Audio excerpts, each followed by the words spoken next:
KO! Oh man, am I underwater or am I just sweating so much from how intense that got?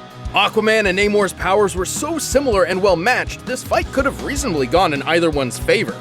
In fact, neither had many powers that the other did not possess in some way. Like how Namor had his mutant wing feet, but Aquaman's magic trident could let him fly too. Still, while Namor could certainly have won this in some circumstances, Aquaman had the potential he needed to take the victory more times than not. Namor could match Savage Hulk, who held up 150 billion tons. But remember, Aquaman stopped Atlan's continent-crushing attack, which had a potential energy over 150 trillion tons of TNT. Not exactly a one-to-one comparison, but consider Namor's own similar feat, keeping the island Utopia from falling.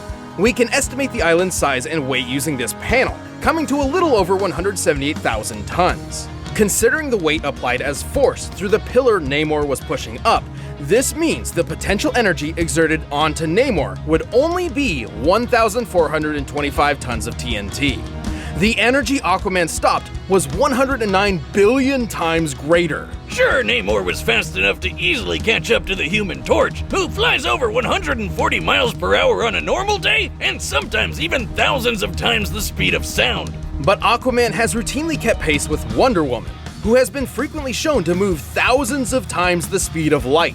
Yeah, but none of that strength and speed would matter if the Submariner just ordered a bunch of sharks to eat him first, right? Namor could command sea life, sure, but Aquaman could directly dominate their minds and force them to act on his will. And while Namor can telepathically communicate with other Atlanteans, he could not create hemorrhages or seizures like Aquaman could. Though Namor could certainly resist these mental attacks, similar to how he survived the Purple Man, this is still solid evidence that Aquaman's telepathy was more powerful. Oh, and don't forget, Aqua King can make his underwater buddies physically stronger with the Clear, while Namor was stuck commanding plain old everyday fish. Overall, while their extremely similar powers were so closely matched, Aquaman had the edge in just enough of them to prove himself the strongest king of the sea. Aquaman could see victory, but at least Namor trident. The winner is Aquaman. KO! Whoa! I was sure E.X.E or Star Force had this one in the bag. Surprisingly, this battle's victor was fairly clear-cut. While the original three Mega Men had many impressive feats, they were all outclassed by E.X.E and Star Force's cosmic-level feats. And poor Volnutt couldn't keep up with any of them. Even Classic had a leg up with his huge variety of weapons, but his limited ammunition meant he would never last too long. Plus, X was designed to surpass him in every way. X's mother elf may have rewritten the code of the Reploids in his time, but both E.X.E and Star Force were much more powerful data beings who have resisted similar rewriting before. In particular, Star Force's noise manipulation gave him a huge advantage over the mother elf, which we know to be fairly vulnerable to corruption. But I know what you're thinking. Star Force is 200 years ahead of E.X.E. Shouldn't his tech be way better? He even held back in their cannon fight.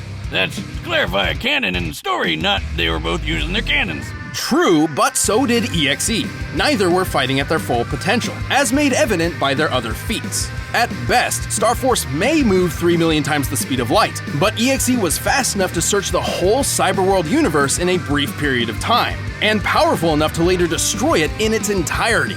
And the cyber world isn't just a hard drive with some gigabytes. It's a universe with stars and galaxies and the whole shebang. To clock E.X.E's speed, we first need to find the volume of E.X.E's field of view compared to the volume of the observable universe. With that, we can determine the number of passes E.X.E made across its diameter in order to search everywhere. While the manga doesn't give an exact time frame, the situation E.X.E is in is dire. His ally, Base.exe, is on death's door. So Mega Man's solution is to zoom around the universe as fast as possible until he happens upon some tool or weapon that can help. That doesn't sound like it should work. But it does, and he couldn't have been gone for more than a minute or Base would have been done for. So with that in mind, E.X.E must have been traveling over 3 novemdecillion times the speed of light. That's 60 zeros long. Wiz, I'm pretty sure we just set a new record for highest number ever on this show. You know, I think so. And it also goes without saying that while Star Force's solar system level black hole feat was impressive, E.X.E destroying an entire universe is far superior. About 200 quintillion times more, if you're curious. Don't forget that E.X.E's arsenal of battle chips is much larger than Geo's collection of battle cards. Also, E.X.E could have just used chips like Uninstall, Interrupt, and Catcher to disable all the other Mega Man's weapons and programs whenever he wanted. Well, except for Volnutt, ironically, because his weapons were manual rather than programmed. You got one, buddy. All the Mega Men are good at what they do, but at the end of the day, E.X.E had the speed, power, and the tools needed to be the best super fighting robot. This battle totally rocked, man. The winner is Megaman.exe. KO! Damn! Which one was the cold-hearted chick again? Given her history, Natasha obviously brought a lot more combat experience to the battle than Widowmaker. Even still, this was far from one-sided. Widowmaker's arsenal in particular made it difficult for Natasha to outgun her in ranged combat, except for the Venom Mine, given her enhanced immune system. But once Widowmaker was disarmed, something which seems to happen a lot, Natasha got the upper hand. Like, literally. She's way better at hand-to-hand. That's a no-brainer just based on how many martial arts she knows, her super serum boost, and how many people she's had to judo to death. They both could dodge bullets and were expert shots, but Widowmaker has never shown capabilities equal to Natasha breaking a neck in one strike, running 35 miles per hour, or shooting a moving bowstring. They were pretty evenly matched when it came to taking hits, though. Natasha took a grenade to the face, while Widowmaker got hit by Doomfist's gauntlet. Yes, but while the gauntlet can take down a skyscraper, even in Doomfist's own hands, it certainly doesn't seem capable of doing so with only one hit. Much less in the hands of a skinny teenager. Hell, Doomfist escaped prison by punching through a concrete wall with his bare fists. I don't think Hoodie Kid's gonna pull that off. Just a hunch. Widowmaker certainly had her moments, but she just couldn't match Natasha's greater speed, precision, and decades of experience. She just couldn't find that widow of opportunity. The winner is Black Widow. KO! Ah, whiz, nothing like a firework to end the night. This battle certainly pushed both Marvel and Shazam to their limits, but while Carol's experiences with the Phoenix Force and Aleph proved she could hold up to Shazam's strength of Atlas, she unfortunately fell a bit short in most other categories. Even her energy absorption powers could only take so much magic before reaching a limit. But hey, Carol got one over him with her hyper-awareness super senses, right? Not really. While Binary could move past light speed, we've already established that Shazam can move much faster. Over 133 quadrillion times more, in fact. And let's be honest, having wise old Solomon telling you any information you need at any point is pretty overpowered. Speaking of which, Carol had enough power to obliterate a planet, but Shazam could punch a black hole into existence. Who even does that? Going off this building's height and the horizon, we determined the size of Shazam and the black hole. He was giant-sized at the time. With the estimated Schwarzschild radius of the black hole being 526 feet, its mass must be about 238 octillion pounds. The energy to create a singularity of that size would have to be 97 foe. Wiz, what does foe mean? Asking for a friend. It's simple. 1 unit of foe is approximately equal to the energy output of a supernova. Holy hell! Are you serious? Who decided this guy can punch with the power of 97 supernovas? That can't be right. Well, we can support this by comparing Shazam to Zeus, one of the 6 beings he draws power from. At one point, Zeus channeled enough energy to defeat the Shattered God, who had only previously been defeated by the original Big Bang. Okay, but Zeus is drawing power from a bunch of other gods. We can see at least 34 here, and there's probably more. Even if there were 1,000 gods involved, this still means Zeus is responsible for 1/1000th of something comparable to the Big Bang, a universal scale event. Yeah, and I don't think Binary had anything like that up her sleeve. Carol was certainly no pushover, but Shazam had the speed, strength, and versatility to take this battle in the long run. That was one marvelous fight. The winner is Shazam. KO! I told you those Gordos can be a pain in the ass. Wario sure had the upper hand when it came to versatility, especially with his reactionary power-up and totally unexpected techniques. Like, who would ever predict your opponent would drop an atomic fart in your mouth? Genius. Gross. But ultimately, Dedede still had plenty of counter options to use. For example, his hammer's ice properties could halt Wario's many fire attacks. And unlike Wario, Dedede's flight didn't require any specific power-ups to control the air. Unfortunately, neither Wario nor Dedede have truly shown their greatest potential speed. Compared to the likes of Mario and Meta Knight, it seems Dedede held the advantage, though admittedly it's impossible to know the exact specifics of that advantage. Yeah, but given how tough these guys were, speed wasn't the biggest factor anyway. What we really had to know was how likely they could even hurt each other. I mean, they've been through some pretty nasty stuff. But guess what? Wario surviving the Shake King exploding doesn't stack up to Dedede getting sucked into a black hole. By examining the event horizon of Magolor's singularity, we can estimate a range of the black hole's destructive potential. Even the lowest possible option comes out to nearly 86 octillion tons of TNT. That is over 5 times more powerful than the detonating Shake King.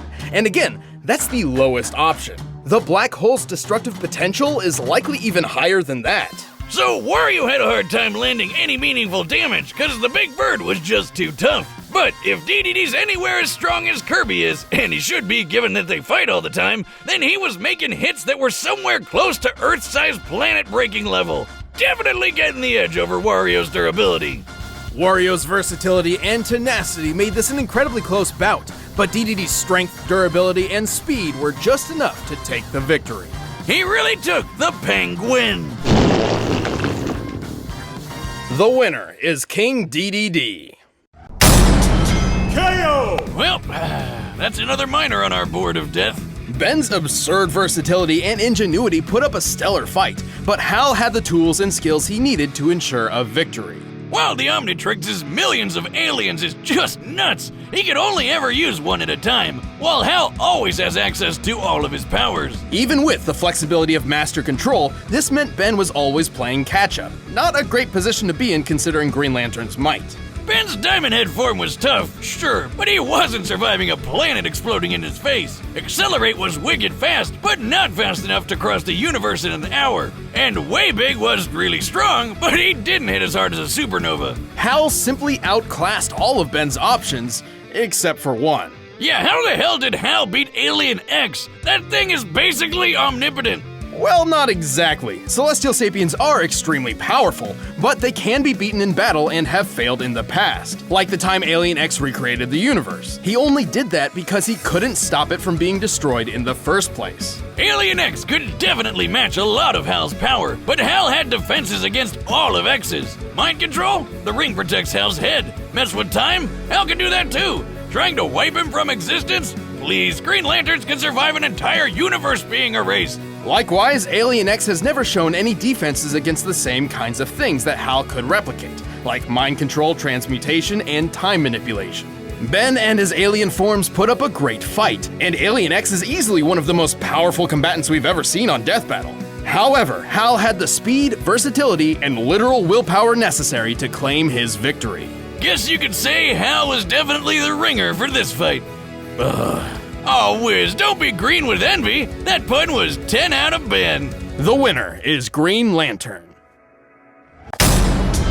KO! Well, Wiz, I'm glad we got these coats, cause that was cool. Weiss was incredibly skilled. Her versatility certainly proved a challenge for Mitsuru, and she held a decent advantage in speed thanks to time dilation.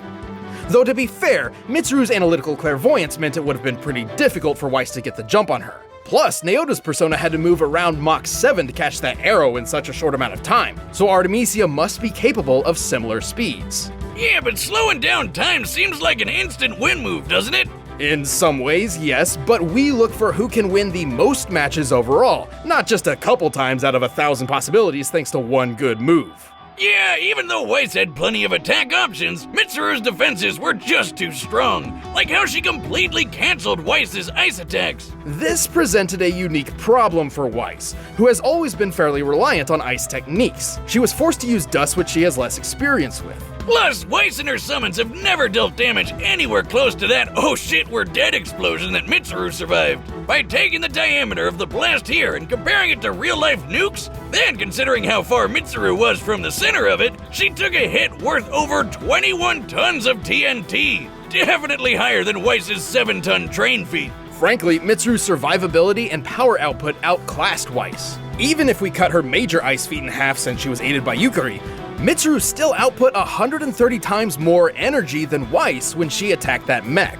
But numbers aren't everything, right? Sure, there's always a new way to look at things. For instance, Weiss's arsenal was limited by her aura and dust supply, while Mitsuru had no such constraint on her own powers. It takes a long time to restore aura, and remember, when a persona gets broken, it can just come back a few seconds later. Which was extremely useful, as Artemisia could heal Mitsuru at any time, undoing whatever progress Weiss had made.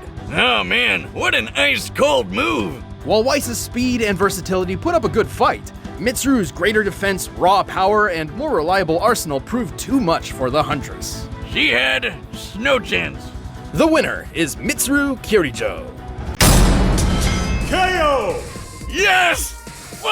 Yes! Oh, that was awesome! Okay, just chill for a minute. Johnny Cage certainly held his own against Falcon, with superior martial arts ability and matching Mach speeds. But Captain Falcon wasn't a pushover and had plenty of experience with tricky opponents. Most of all, he had way more power on his side. Let's compare some of Johnny's best feats to Falcon's, specifically crushing Diamond in the Falcon Punch. Yeah, when he hit that tough son of a bitch, Black Shadow.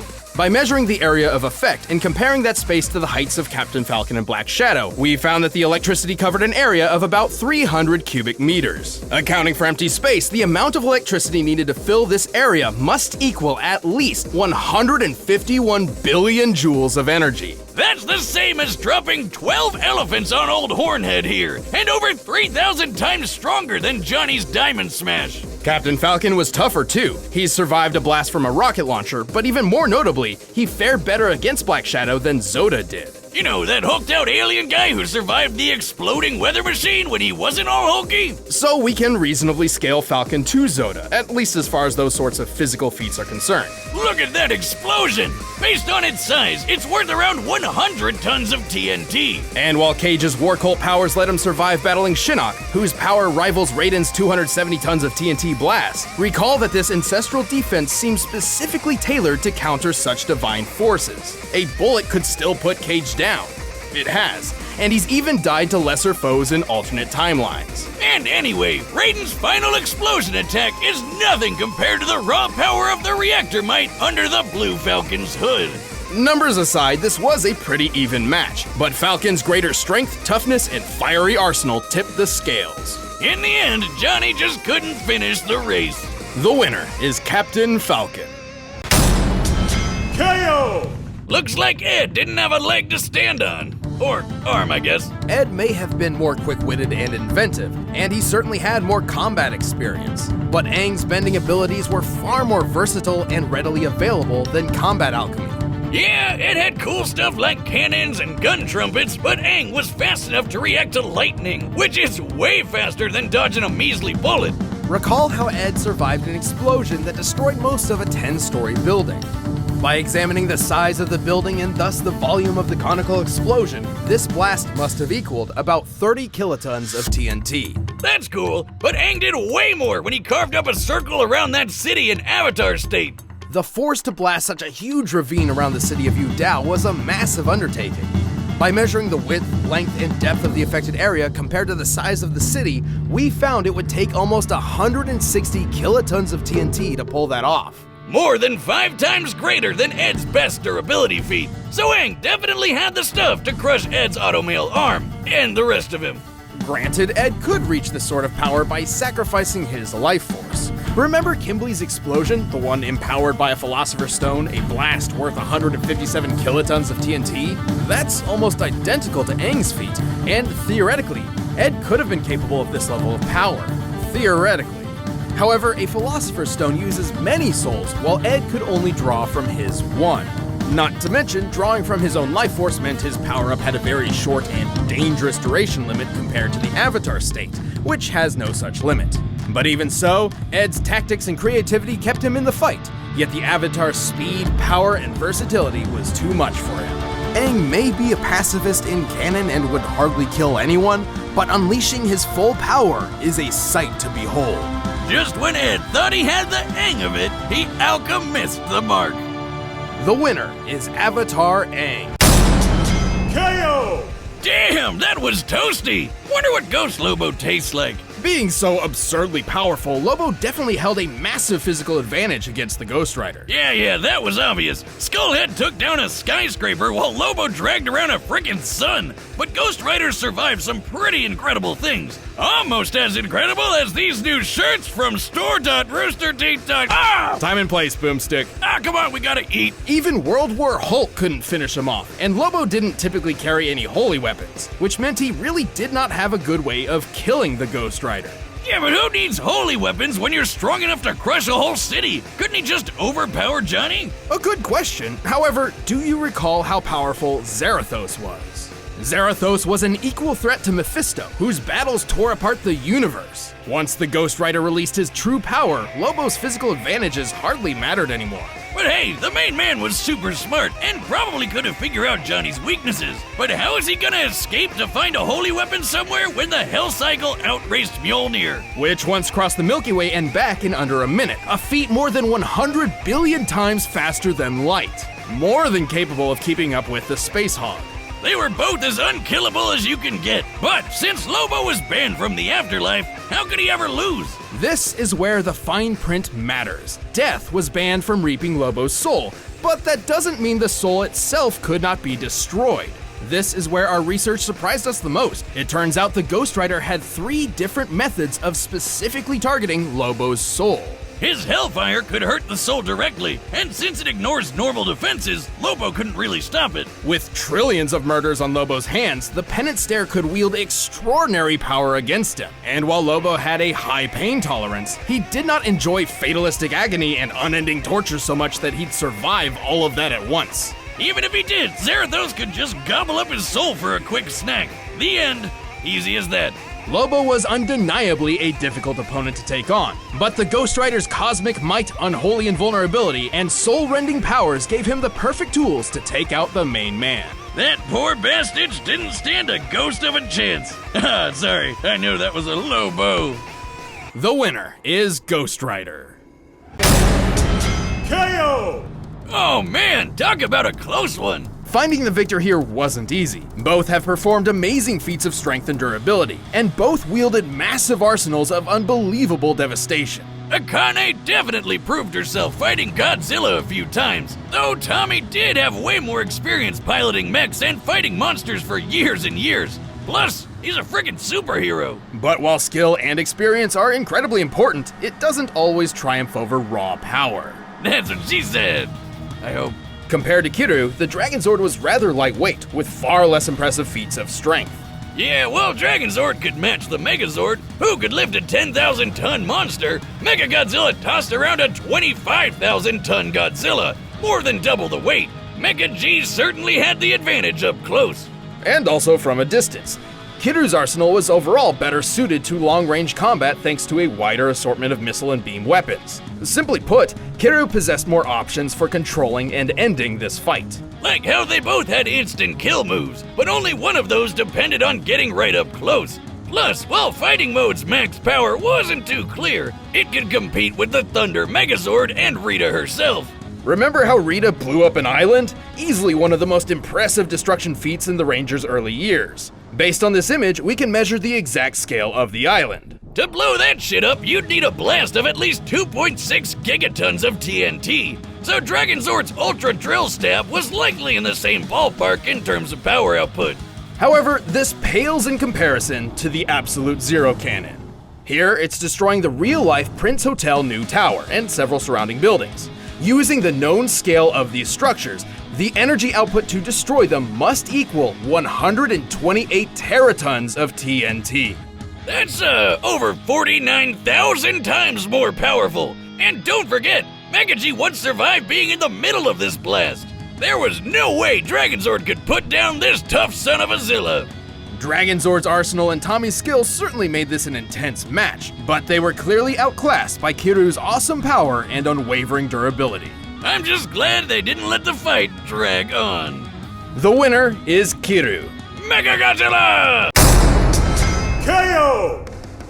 Wait, really? I thought this was an easy win for Sasuke. What happened? Well, hold on, I promise there's a good explanation. This was an extremely close match. Sasuke was certainly faster than Hiei given his light speed reactions through scaling to Naruto. And technically he went through superior training, so there's certainly a few versions of this fight where he could use those advantages to take the win. But we're always looking for who has the best chances to win most often, not just in very specific situations. Exactly. At first glance, it's easy to assume Sasuke's enormous and varied arsenal could have simply overwhelmed Hiei. But to our surprise, Hiei had perfect counters for almost everything Sasuke could throw at him. Being a fire and ice demon hybrid with elemental resistances, he's powered through electrical attacks like the Chidori before, and his fire immunity and oneness with the darkness flame turned the devastating Amaterasu into a mere annoyance. Sasuke's Rinnegan gave him gravity control, and that Sharingan Genjutsu was pretty brutal. But Hiei's Jagan gave him telekinesis and mental protections, putting the brakes on Sasuke's eye shenanigans. Even if Sasuke tried using human path on him to rip out his soul, it wouldn't have mattered, cause Hiei could keep fighting as a ghost! And frankly, it's unlikely Sasuke was that much faster. While Hiei could outpace Lightning at C-Class, the difference between Spirit classes is far greater than a simple 100 or 200% increase. After all, a lower S-Class could beat 3 A-Class fighters without much effort, and Hiei is an upper S-Class. But most surprisingly, Hiei's level of power surpassed Sasuke's. No friggin' way! Let's look at the Susanoo's meteor feat. By measuring the meteor's size compared to the Susanoo and applying sheer force, we determined this feat equaled about 364 teratons of TNT at most. In scientific terms, that's a hell of a lot. And obviously scaling to Naruto means he could take a hit worth 27 exatons. How could Hiei top that?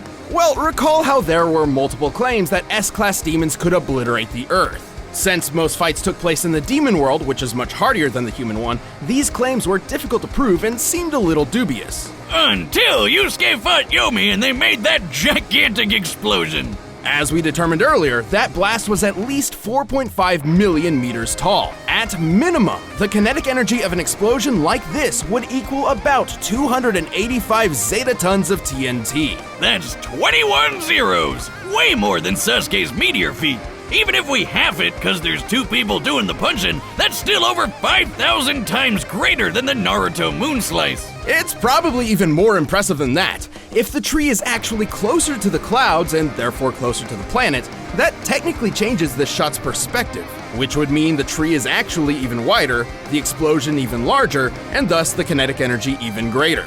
So when Genkai said an S-Class demon like Yusuke or Hiei could wipe out a planet, she wasn't kidding around. Correct. While Sasuke is equal to beings powerful enough to slice and shift moons, he still could not match Hiei's strength. Even if Hiei was only half as strong as Yusuke, this would still put him well above Sasuke in terms of sheer power output and durability. So while Sasuke was still faster, he had a real tough time trying to land a fatal blow. There were a lot of factors in this fight, and Sasuke certainly clinched several advantages of his own. But in the end, Hiei's impeccable abilities, perfect counters, and clearly superior power took the victory. Sasuke lost the edge and was a Sharinganer. The winner is Hiei. KO! You know, I hope someday I can learn to drink beers as violently as Dracula drinks people. There was a lot going on here. Both Ganondorf and Dracula show similar reaction speeds, with only a small % difference when compared to the speed of light. They were both brilliant schemers who have perfectly manipulated many intelligent foes, and their standard magical arsenals seem pretty comparable overall. But Dracula did have a leg up with a few extra magic powers that Ganondorf just didn't have. Like how he could rip out his soul in a bunch of different ways. That's something Ganondorf never really had to guard against before. Also, remember how Ganondorf survived an explosion worth about 2 kilotons of TNT? An admirable feat to be sure, but let's look at that meteor strike Dracula survived. Based on its size, composition, and speed of ablation, it must have struck with an energy equivalent to 2 megatons of TNT, 1,000 times greater than Ganondorf's proven durability. But hey, I know what you're thinking. What about that sage sword Ganondorf had? Shouldn't he have had an easy time killing Drac since it's a holy weapon? In some circumstances, sure. Running this fight over and over 100 times, Ganondorf would certainly score a few victories. But when considering Dracula's absurd regenerative abilities, it would take more than just a few hits from a holy weapon to finish him off. Not to mention, Dracula also wielded a holy weapon that took advantage of Ganondorf's weakness in the form of demonic Megiddo. Yeah, I know it's called demonic, so it seems weird, but it is explicitly described to be holy magic. And dropping a holy nuke on Ganondorf was a way more powerful victory move than trying to hit Dracula with a sword. And that's really what this came down to, power. Despite literally wielding the Triforce of Power, Ganondorf's potential paled in comparison to the energy Dracula drew from chaos. Let's put this in perspective. The Triforce of Power comes from the goddess Din, who made the Earth. While we don't know the exact amount of power Din put in this piece, let's just highball it and directly compare it to her. So the energy attributed to the Triforce of Power could be compared to the size and energy of a planet. However, the chaotic realm is an entire universe, completely upheld by the power of the chaos entity. That is leagues greater than the power Ganondorf possessed. So it definitely had a lot more juice to give. Try thinking of the chaotic realm and the Triforce of Power as batteries, which fuel Dracula and Ganon's abilities. Compared to each other, Dracula would be drawing energy from something like a car battery, while Ganondorf's would be more akin to a small AA. Wiz, I'll give you $5 if you lick that battery. Ganondorf certainly held his own, but Dracula's more varied magic, greater regeneration, and enormous reserves of power sealed this desert warlock's fate. Of all the ways to go, that must have sucked. The big pig's chances were slim to Gan none. The winner is Dracula. KO! Whoa, that was crazy! I thought for sure Mob would win with his sucking power. This was an incredibly close match. Honestly, if we were to run through this fight 100 more times, Mob could reasonably win 40 or so of them. But we're not here to find out who wins 40% of the time. Mob had tons of awesome abilities, which gave Tatsumaki a hard time, but she still had the stuff to pull off a win more times than not. Right, first of all, Tatsumaki had a notable advantage when it came to training and experience. She's a top-ranked superhero who was trained from 7 years old, fighting a middle schooler who never wanted to use his powers in the first place. She was faster too, given her reaction against Boros' bullets moving over 617,000 meters per second. Sure, Mob reacted to friggin' lightning, but believe it or not, that's still technically slower. See, a lightning bolt technically has two different speeds to consider. First for the slower liter of ionized air going down, and second for the faster flash going up. Given that Mob was reacting to a projectile moving down towards him, this can only mean he was reacting to the liter, which moves 98,000 meters per second, more than 6 times slower than Tatsumaki. So, even though Mob had the edge of being able to attack and defend at the same time, Tatsumaki was a lot quicker than him, so she could switch between attacking and defending fast enough to counter Mob whenever she really needed to. Still, that alone doesn't mean Mob couldn't have eventually scored a fatal blow. All of this would mean nothing if Tatsumaki couldn't overpower Mob's absorbing shield. His awesome power of suck! Right, we know Mob's sucking shield had a limit given how he was forced to transfer absorbed energy into those seeds, growing a massive head of broccoli in an instant. We can actually use this broccoli to get a general idea of Mob's absorbing limits. Broccoli typically requires 143 kilojoules of energy to grow 1/10 of a kilogram's worth. Scaling this giant one to the nearby buildings, we found it to be 21 million times larger than the average broccoli. This means Mob must have transferred enough energy to equate to about 1.6 megatons of TNT. Yeah, but how about the energy Tatsumaki used to stop and redirect those giant bullets? Those things are huge solid shells with no explosive component, given how Saitama here was able to crush one without triggering a big kaboom. And they could wipe out a whole city. We're shown that the shells destroyed most of City A in one shot, and we can see how much damage they dealt to Boros' ship when Tatsumaki turned them around. With this data in mind, the height of Boros' ship, and the already calculated bullet speed, we determined the energy she displayed here must have equaled at least 470 gigatons of TNT. Way more than Mob's big cloud feet, and more than enough to shatter his shield all at once. Tatsumaki was just too damn powerful. And it's not like Mob could absorb giant rocks thrown at him either. Certainly, Mob's unique powers were generally passive and defensive, whereas Tatsumaki's were better suited to precision strikes and deadly blows. Once Mob's barrier was down, she had plenty of options for wrapping things up, whether it be blocking his psychic power, controlling his chi, or simply crushing him herself. And her powers weren't dependent on her feelings, so she was always at full strength, no matter what the situation was. Mob certainly had the skill and ability to put up an incredibly close fight, but Tatsumaki's experience, speed, and power put an end to this prodigious battle. She just had the experience she needed. The winner is Tatsumaki. KO! Yes! He's gone! He's finally gone! He can never bother us again! Why don't I feel as awesome as I should? To be fair, given his more robust history, Deadpool held a solid advantage in experience and skill. He was relatively smarter and more, mentally put together in comparison. So it's possible he could have outsmarted the Mask, if given the chance. Yes, if that chance was never gonna come. He had some really cool feats of strength and speed, but the Mask blew him out of the water. Like, who cares that Deadpool pulled around a 6-ton copter when the Mask knocked over a building weighing over 1,000 tons? And comparing their speed, he's 100 times faster too. Like, there's no contest. Not to mention the size of the blast from the Mask and Lobo's collision equals 322 teratons of TNT, trillions of times greater than Deadpool's asteroid feat. Whiz, stop. None of that matters. This is stupid. We pit Deadpool against a cartoon god. Like you said, the Mask could just say no to damage. Deadpool couldn't even really hurt him. This whole thing was a blowout, a total stomp. No, I mean, I guess you're right. We're supposed to be impartial and we went too far. But Boomstick, it's too late to change it. There's no way to mask what we've done. The winner is... What the hell? Dear Wiz and Boomstick, I know our relationship has been a rocky one, but I just wanted to say, thanks. Thanks for helping me rediscover who I am. Who I really am. The past decade of memes and cosplays and Hot Topic shirts changed me, and I couldn't see it on my own. You made me remember my true self, missing feet and all. And with some help from this royalty-free Sarah McLachlan ripoff song, I hope you can find in your hearts your true selves too. Sayonara, Death Battle. Sayonara. I can't believe I'm saying this, Wiz, but I wish he was still around. Yeah, me too. Oh no! Oh, yeah! The winner is me! KO! Looks like All Might might not be all right. Well, All Might was an incredibly powerful and inspiring hero, but then again, the same could be said for Guy. All Might was super strong with plenty of good training. Without his gates, Guy wouldn't have stood a chance. Right, keep in mind that each of All Might's feats we covered were performed while he was in an injured state. So for this comparison, we multiplied each result by 60 as per All Might's own estimation of his power.